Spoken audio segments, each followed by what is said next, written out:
Oh, let's do this. Okay. You've all probably used it in my class. Let's see if you remember it.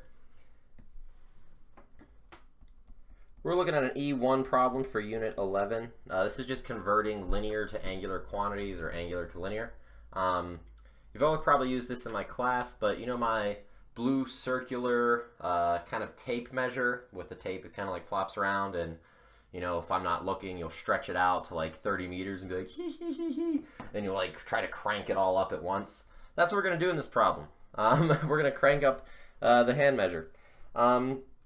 If you look at that device, let's just say it has a constant radius, and if you're like, well, Mr. Botzer, technically as the tape measure has some width, as it expands, it increases, I understand that, but that, my friend, is an AP Physics C problem. So if you wanted to talk to me about doing some calculus-based mechanics, stop by my room.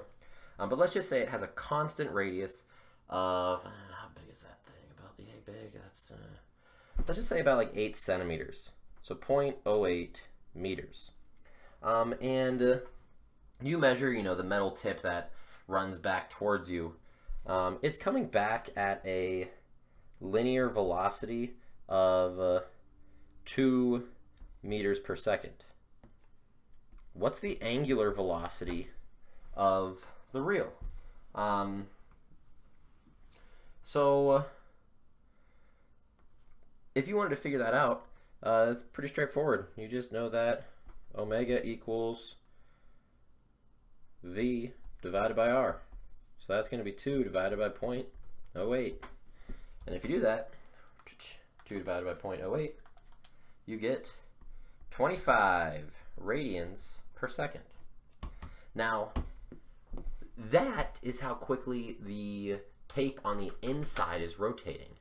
But that's not how fast your hand is rotating. If you remember, on the outside of that tape measure, there's that tiny little metal bracket, and you go as you wheel it up. And that tiny metal bracket does not have a radius of 0.8. That tiny little metal bracket there only has a radius of about 4 centimeters. So the question becomes, if this is how fast the tape on the inside is rotating, and that tape has to rotate at the same angular velocity as your hand, well, what's the linear velocity that your hand's moving around at? What is its linear velocity? Well, what you can do here is, you know that this value of the angular velocity has to be the same. Linear or angular velocities on connected objects are the same no matter the position.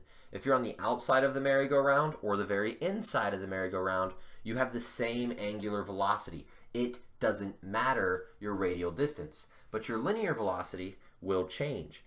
These are like the record player problems we did in class, where as you move on the track, you're changing your angular linear velocity. Or your linear velocity, excuse me, your angular stays the same.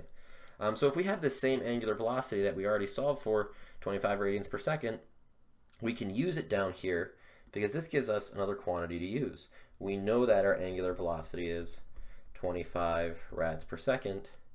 Now we just have to find V. And the linear velocity is just omega times R. So we can just take here 25 radians per second times 0.04 and get a linear velocity.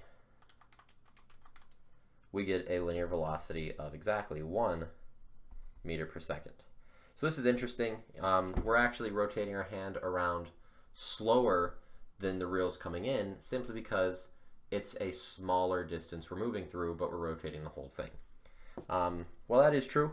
What we are giving up by having such a small little nub of a thing we're spinning around, while we don't have to spin it as fast to reel it in, we are giving up torque by doing this because we have a smaller moment arm.